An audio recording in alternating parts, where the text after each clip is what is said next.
नमो अरिहन्ताणं नमो सिद्धाणं नमो आयरीयाणं नमो वज्रायाणं नमो लोये सव्वसाहुणम्।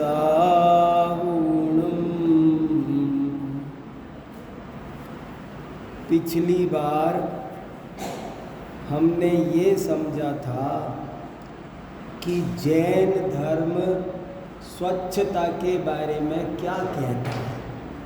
जैन धर्म सफाई पसंद धर्म है। कोई ये ना समझे कि जैन धर्म गंदा रहने को कहता है, क्योंकि बात समझने की है बहुत इम्पोर्टेंट। जैन धर्म अल्पारंभ परिग्रह को महत्व देता है, अहिंसा को महत्व देता है, पानी कम फैलाओ आदि बातें कहता है, जिसका कितने ही लोग ऐसा गलत मीनिंग निकाल सकते हैं कि जैन धर्म तो गंदा है। से जैन धर्म तप करने को कहता है पर गंदे रहने को नहीं कहता है। दोनों बातों में बहुत ज़्यादा फर्क है। साफ रहना ये बहुत अच्छी बात है। जैन धर्म जैसी साफ सफाई जैन घरों में देख लो, जैन मंदिरों में देख लो, तो जैन धर्म सफाई के मामले में भी। अब देखो, जैन धर्म के बड़े बड़े सिद्धांतों की चर्चा तो अपन रोज करते हैं। जैन धर्म में जो आत्मा से परमात्मा बनने का मार्ग बताया, जो अनेकांत स्यादवाद बताया, जैसे बड़े बड़े धवला आदि ग्रंथ हैं, उनकी सूक्ष्म फिलॉसफी की बात तो छोड़ो, लेकिन साफ सफाई के मामले में भी वो सारी दुनिया में सबसे आगे है। वो किसी भी तरह की कोई गंदगी फैलाना रखना पसंद नहीं करता है। गंदगी से हिंसा होती है। जब आप गंदगी फैलाते हो, कोई के घर की सफाई करें कि नहीं करें, अगर आप नहीं करोगे तो गंदगी फैलेगी। मुनिराज जो इतने अहिंसा प्रेमी हैं, वे भी केस लॉन्च करते हैं। आप जानते हो केस लॉन्च क्यों करते हैं? केवल संयम और तप के लिए नहीं, सफाई के लिए। यदि केस लॉन्च नहीं करेंगे तो बहुत हिंसा हो जाएगी। इसलिए बाकायदा बोले 2 महीने में अधम काल, 3 महीना मध्यम काल, 4 महीना उत्कृष्ट काल है। किसी भी मुनिराज को 4 महीने तक बिना केस लॉन्च के नहीं रहना है। ये नियम बना रखा है। माने हर हालत में उनको सफाई रखनी है।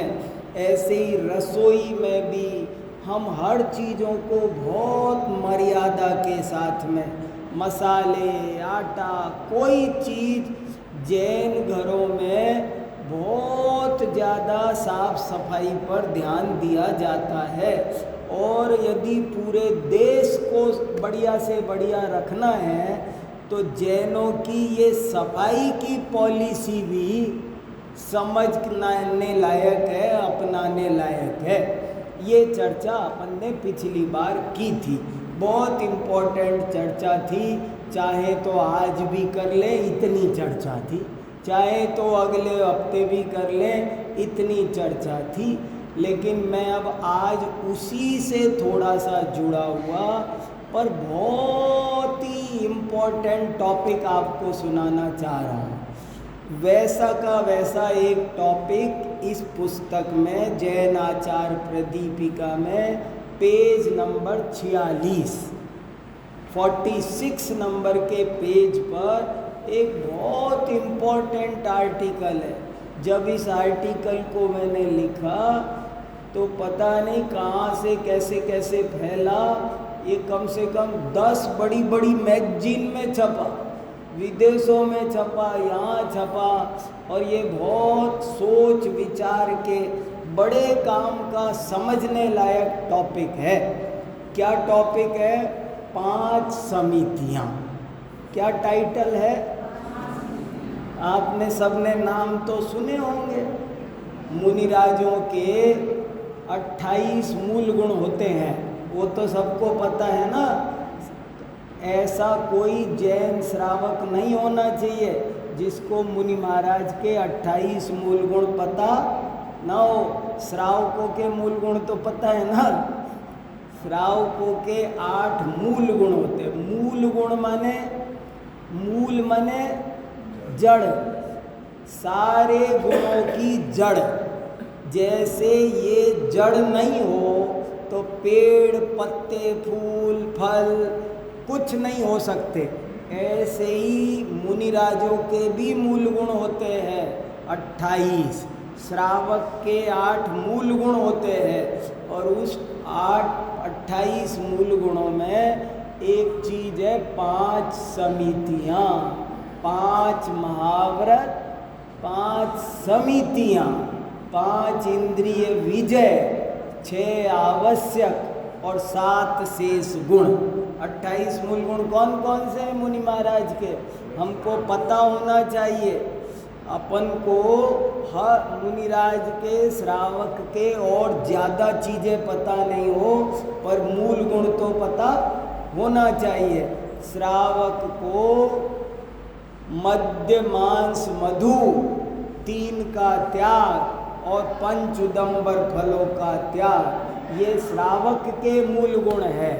और मुनि महाराज के 28 मूल गुण हैं 5 महाव्रत, 5 समिति, 5 इंद्रियों के विजेता, 6 आवश्यक और 7 शेष। ये 28 मूल गुण है टोटल मिलाकर। तो समिति माने क्या होता है, वो उस पर कभी अपन ने गहराई से ध्यान नहीं दिया। अपन मोटी मोटी बात समझ के रह जाते हैं, जबकि उसमें भी एक बहुत सूक्ष्म बात है। तो आज उसको समझने की थोड़ी देर कोशिश करते हैं। देखो, पढ़ के सुनाता हूँ, बहुत सुंदर शानदार लेख है। 5 समितियों का व्यापक अर्थ श्रावकों की अपेक्षा से। क्या टॉपिक क्या लिया? 5 समितियाँ। और किसकी अपेक्षा? मुनियों की चीज और श्रावकों की अपेक्षा। वो कैसे? तो अभी समझ में आएगा। इसमें एक बहुत बढ़िया श्लोक आएगा। देखो, थोड़ा सा पढ़ के सुनाता हूँ, शांति से देखो, सुनो, बहुत आनंद आएगा। बहुत बढ़िया चीज है। 5 समितियों के संबंध में प्राय लोग ऐसा ही समझते समझाते हैं कि ये मुनिराजों के होती हैं और इनका स्वरूप इस प्रकार है। 4 हाथ भूमि देखकर चलना ईर्ष्या समिति है।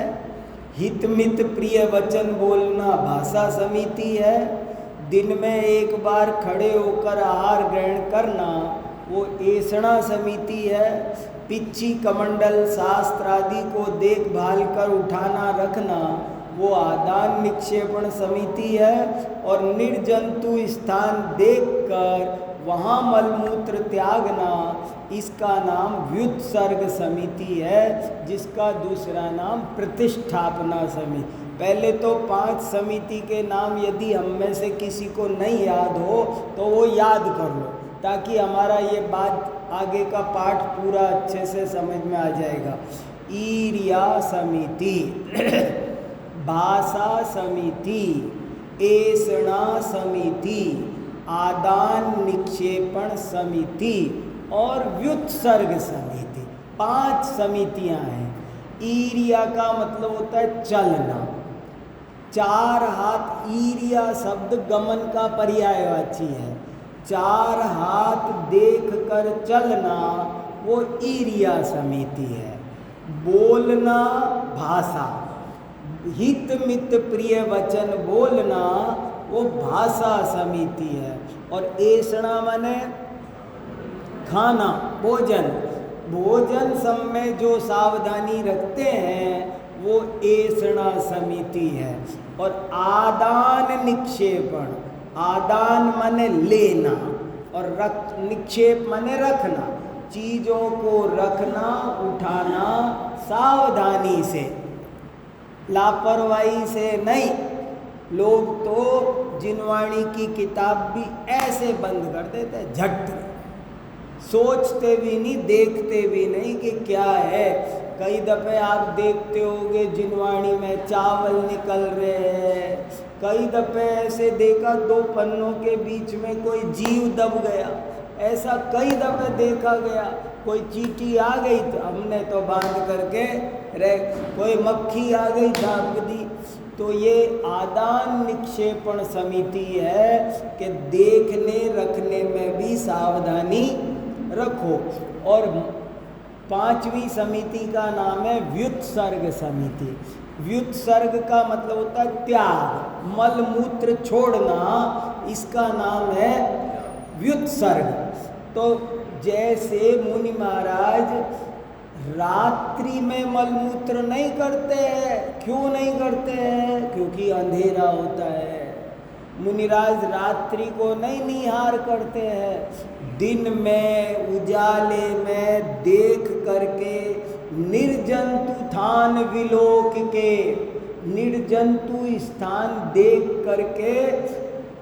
इसमें क्या लोग कितने ध्यान रखते हैं। देखो जैन धर्म कितना दया वाला धर्म है। आप सोच सकते हो कोई, अब ये कितनी छोटी सी बात है कि एक पेशाब करने तक की बात पर भी जैनों का इतना ध्यान है। इसमें क्या कहीं भी कुछ भी कर दो ना, ऐसे कहीं भी कुछ भी नहीं कर दो।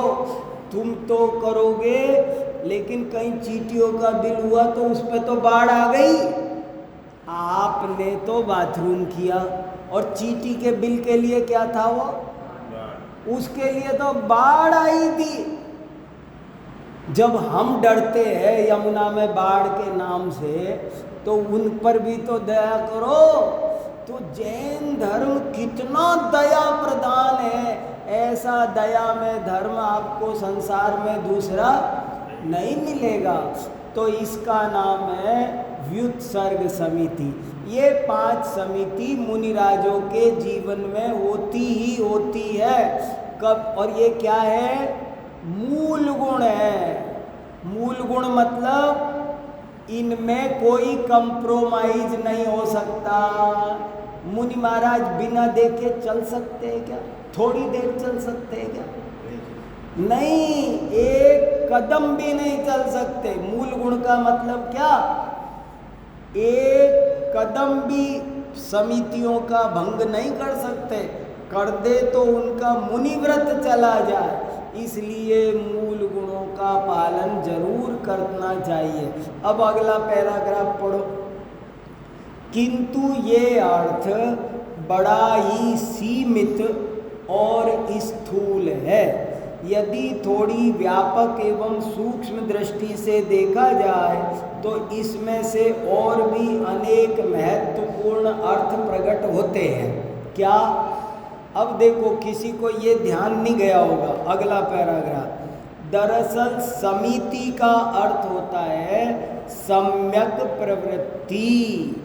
अतः 5 समितियों का सही अर्थ इस प्रकार बनता है कि गमनागमन संबंधी समस्त सम्यक प्रवृत्ति को ईर्या समिति कहते हैं।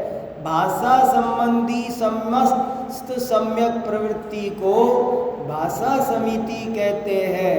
ऐषणा संबंधी सम्यक प्रवृत्ति को ऐषणा समिति कहते हैं। उठाने धरने संबंधी सम्यक प्रवृत्ति को आदान निक्षेपण कहते हैं। और मलिनता के विसर्जन हेतु की जाने वाली समस्त सम्यक प्रवृत्ति को प्रतिष्ठापना या व्युत्सर्ग समिति कहते हैं। समिति, समिति शब्द दो शब्दों से मिलकर बना है। अगर संधि विच्छेद करो तो सम प्लस इति। इति माने संस्कृत में इण गतौ, ई धातु प्रवृत्ति के अर्थ में है। इति माने प्रवृत्ति, सम्यक प्रवृत्ति का नाम है समिति। तो ईर्या समिति का क्या मतलब हुआ?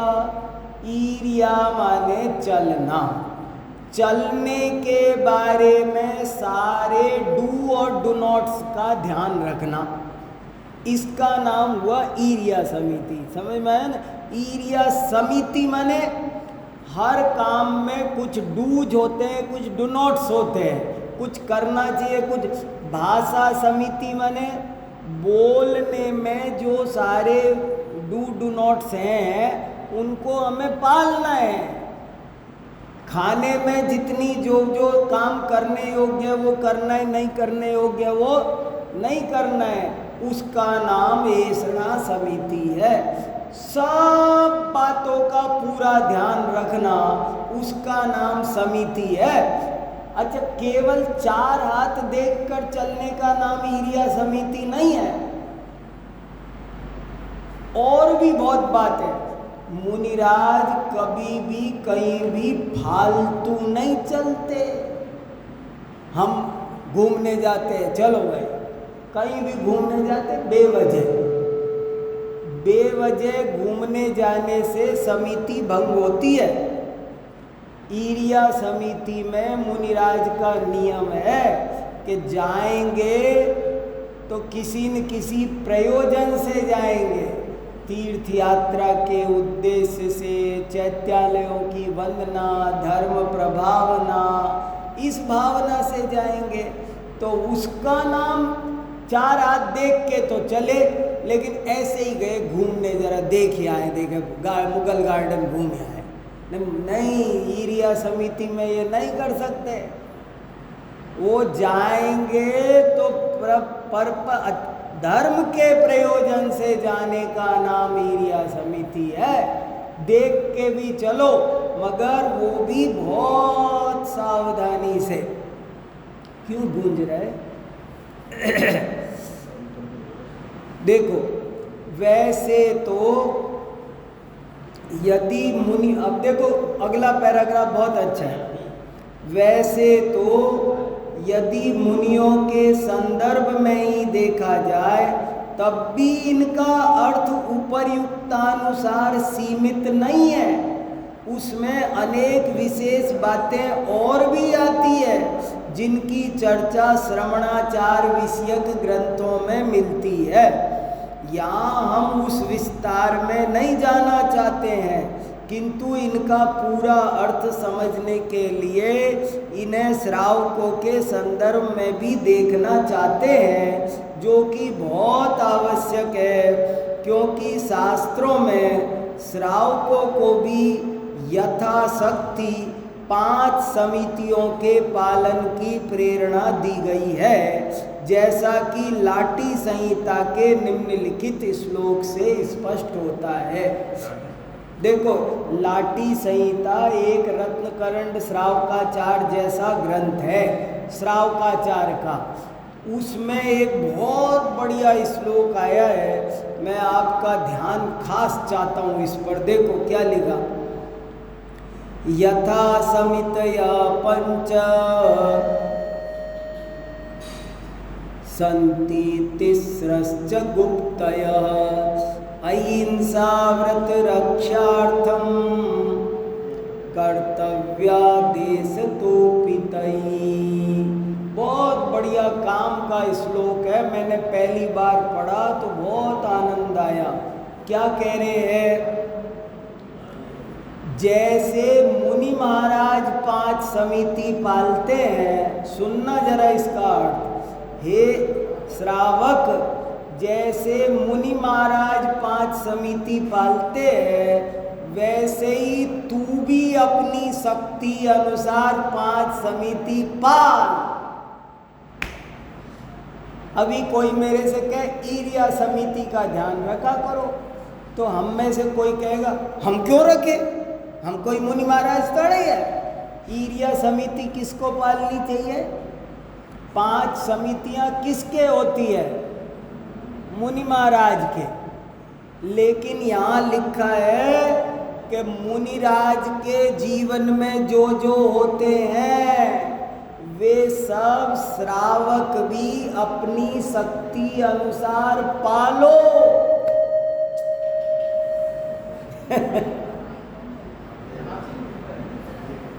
थोड़ा सा गूंज रहा है, क्या चक्कर है?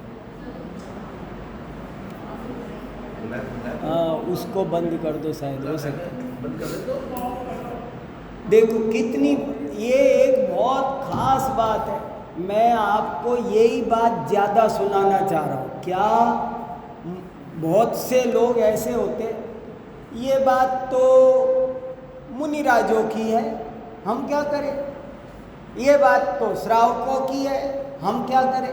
जैसे बहुत से लोग हर चीज़ को दूसरे पे डाल देते हैं। जैसे श्रावकों की बात बताई गई जिनवाणियों, हाँ ये तो श्रावकों की बात, मुनि की बताए तो ये तो मुनियों की है, फिर हमारी क्या है?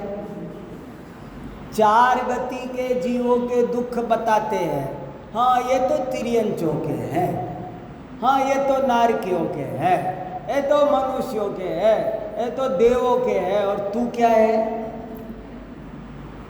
अरे चारों गतियों के दुख मेरे हैं, नरक गति के दुख भी दूसरे के नहीं है, मेरे ही। मैंने नरक गति में क्या क्या दुख भोगे थे वो बताया जा रहा है।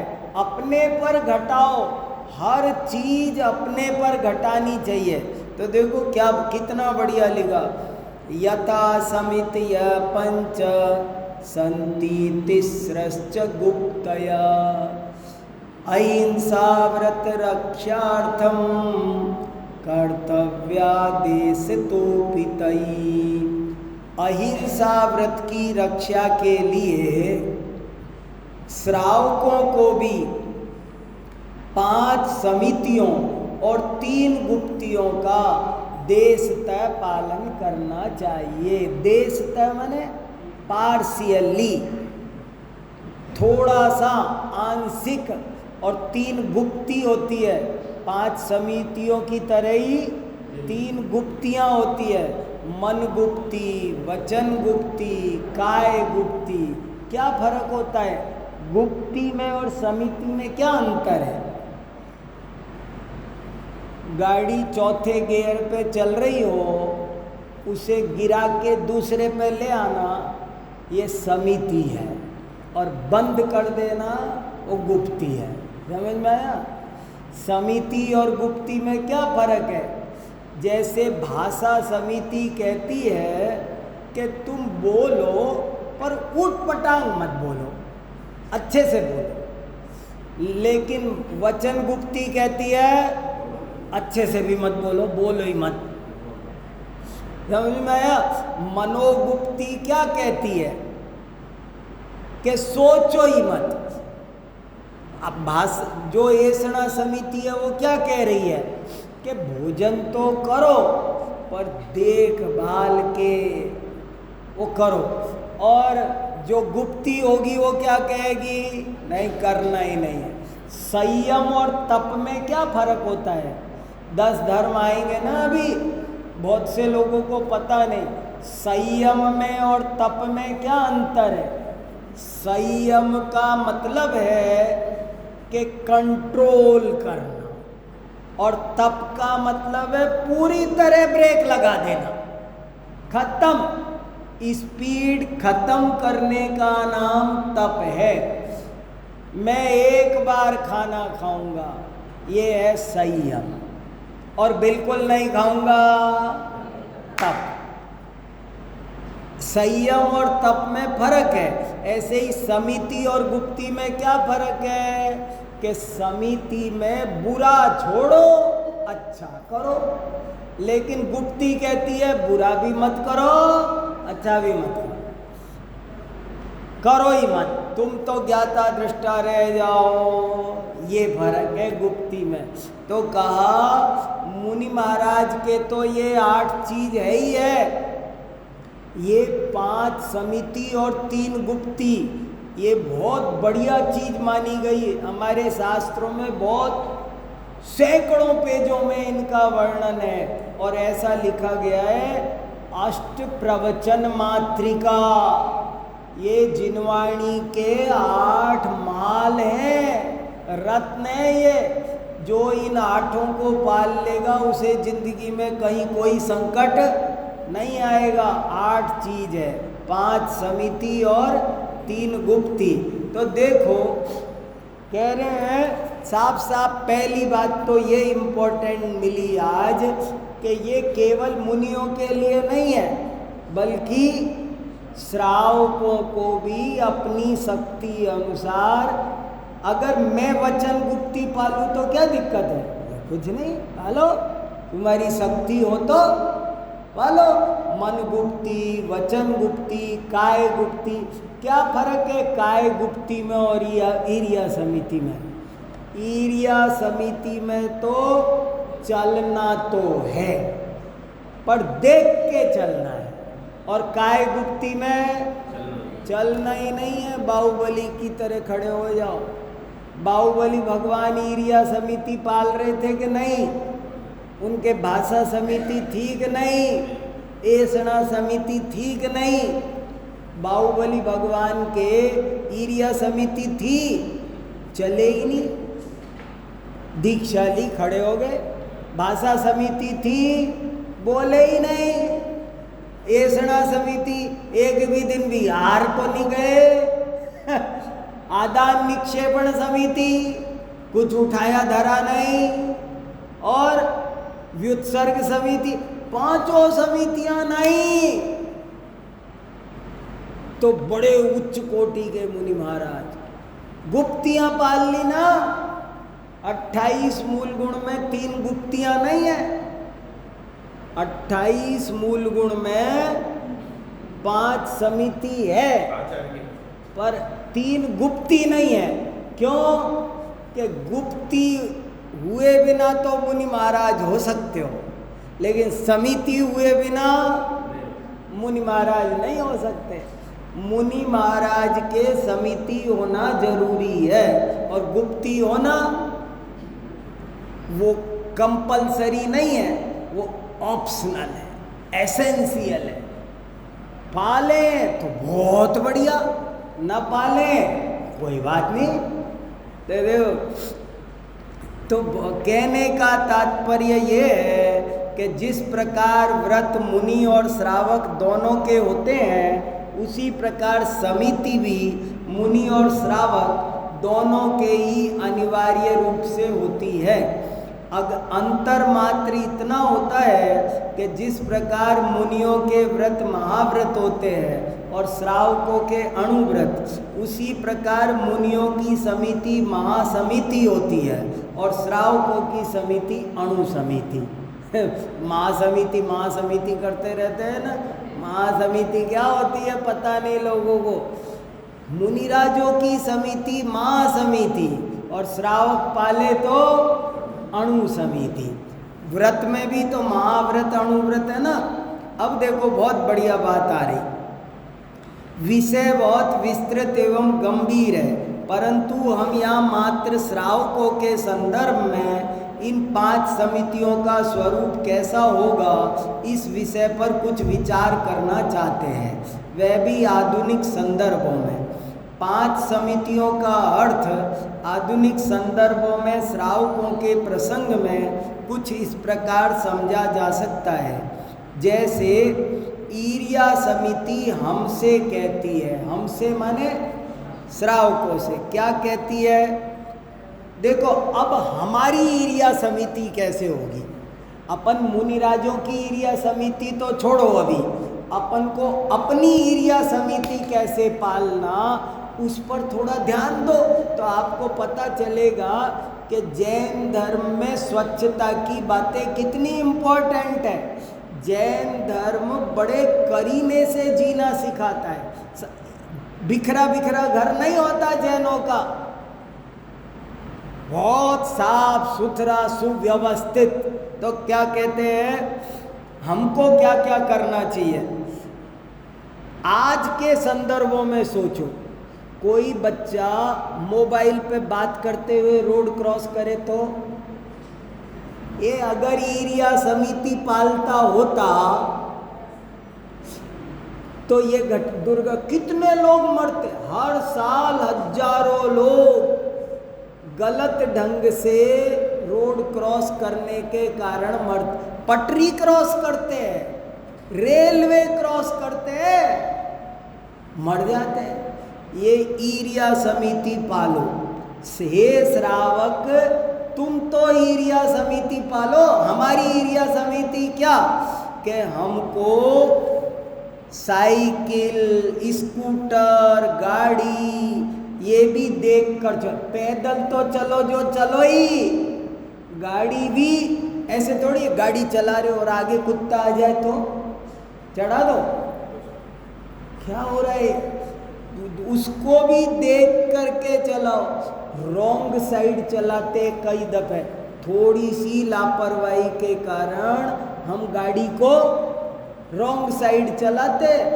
अभी आया था एक दिन अखबार में कि रॉन्ग साइड चलने के कारण हर साल 5-7 हजार लोग मरते हैं, रॉन्ग साइड चलने के। हाँ बताओ, तो कभी रॉन्ग साइड नहीं चलना चाहिए। देखो तो सही, अपन लापरवाही कर जाते हैं। मैं आज आपको ये बताना चाह रहा हूँ कि ये समितियाँ मुनि महाराज को ही नहीं पालनी है। हम मुनि महाराजों के भक्त हैं ना, हमें भी तो कल मुनि महाराज बनना है ना। तो अपन तब आज से प्रैक्टिस करो ना और अपने हिसाब से कर लो। देखो, यातायात के नियम का पालन करना चाहिए। अब देखो, रेड लाइट जंप करना, रेड लाइट जंप करना क्या है? ये एरिया समिति नहीं पालना। रेड लाइट हुई है तो रुको, ये सब हमारी एरिया समिति है। ये मुनि महाराजों की अलग है, लेकिन हमारी में भी कितनी बातें हैं। गलत दिशा में मत चलो।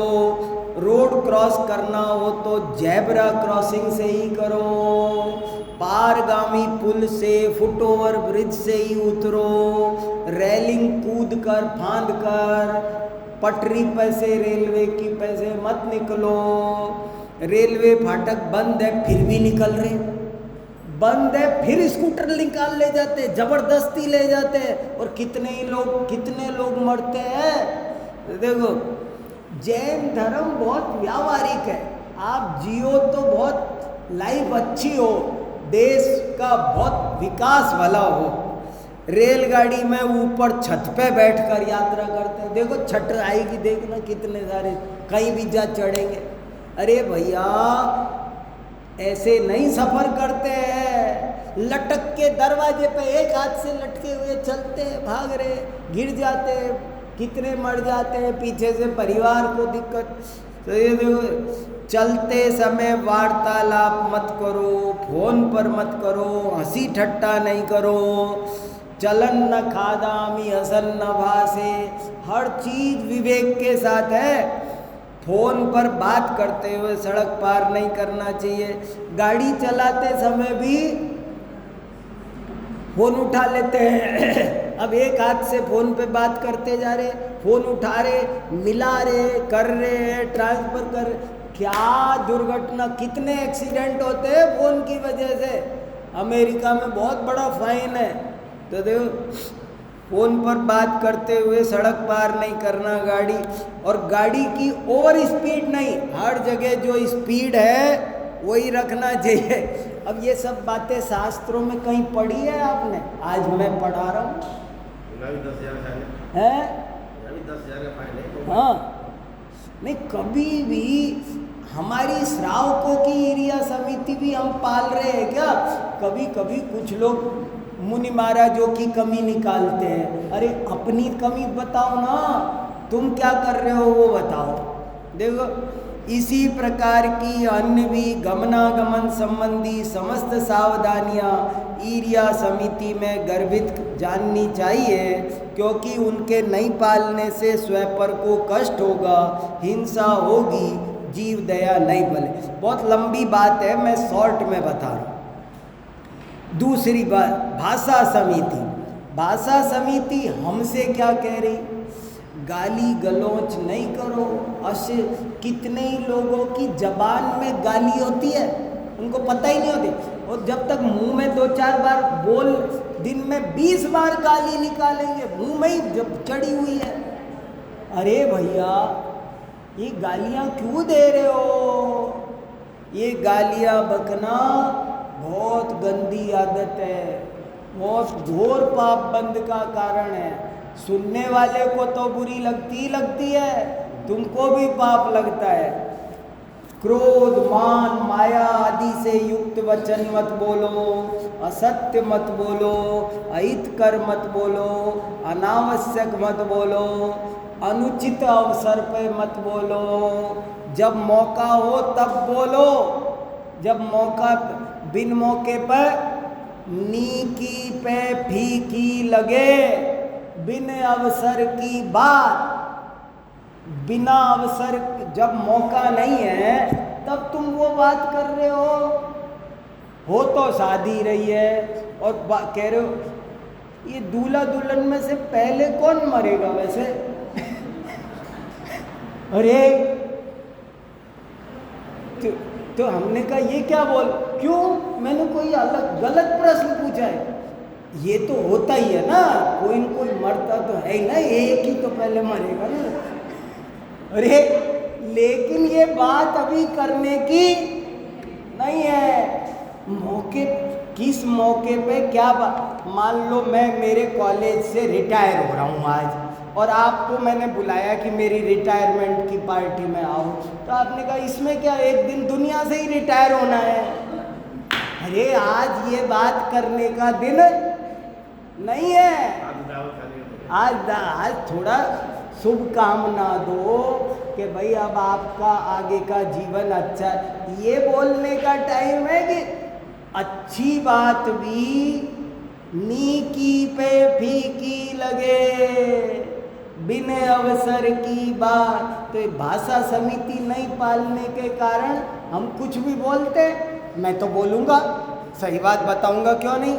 कोई कहे मेरे माइक पे मेरा नंबर आया और मैं कहूँ वो फला है ना अपने मंदिर वाले, वो ये करते, तो हमने कहा तुम ये माइक पे क्यों बोल रहे? मैं सही हुए, मैं क्यों डरूं?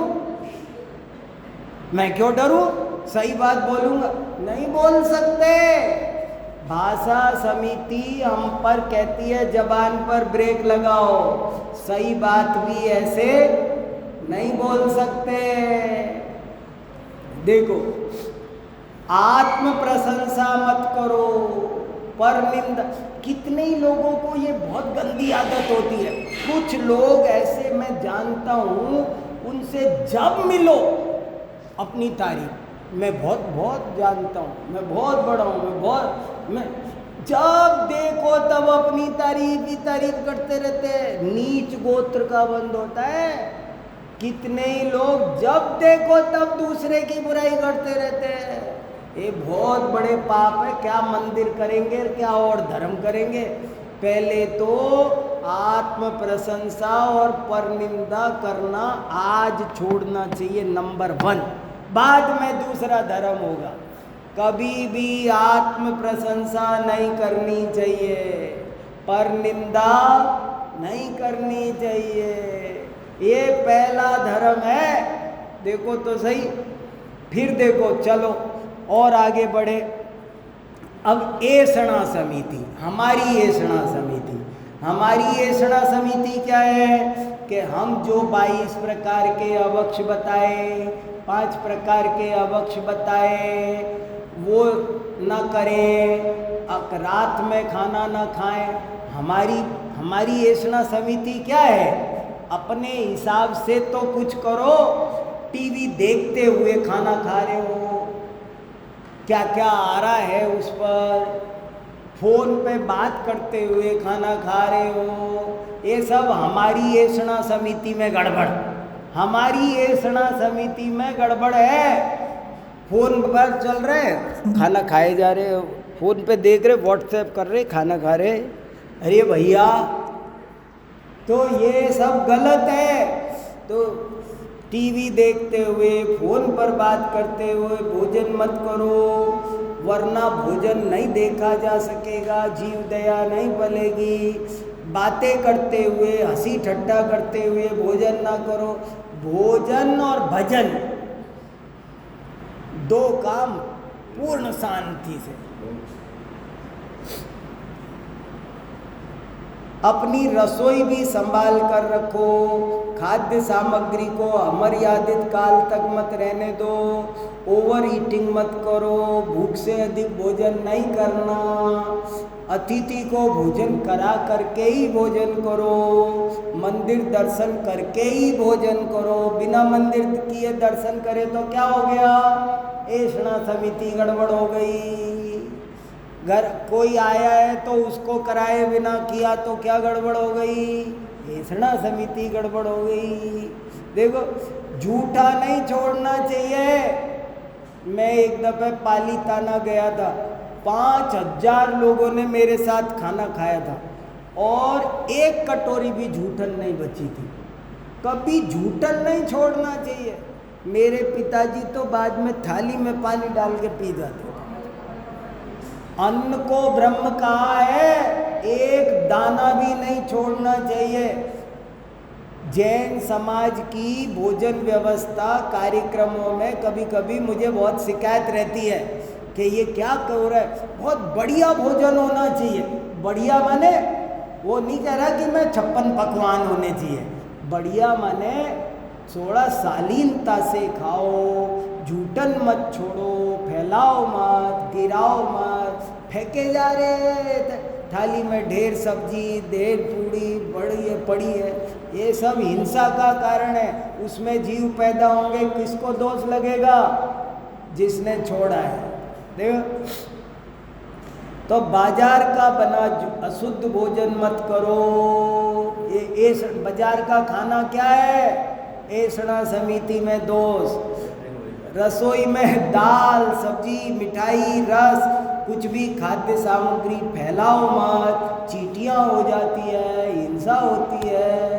तो कितनी अब आप समझ सकते हो जैन धर्म कितना सफाई पसंद है। आदान निक्षेपण समिति, देखो हमारी आदान निक्षेपण समिति, देखो हमको जो चीज़ जहाँ रखनी चाहिए वो वहाँ रखो और कहीं मत रखो। कई दफ़े ऐसी घटना हुई है कि पानी की बजाय तेजाब पी लिया बच्चे ने। आपने भी पढ़ी होगी अखबार में। जहाँ पर पानी की बोतल रखनी चाहिए वहीं छोड़ दी तेजाब की बोतल। बच्चा स्कूल से आया और समझा पानी रखा है, पानी पी गया, मर गया।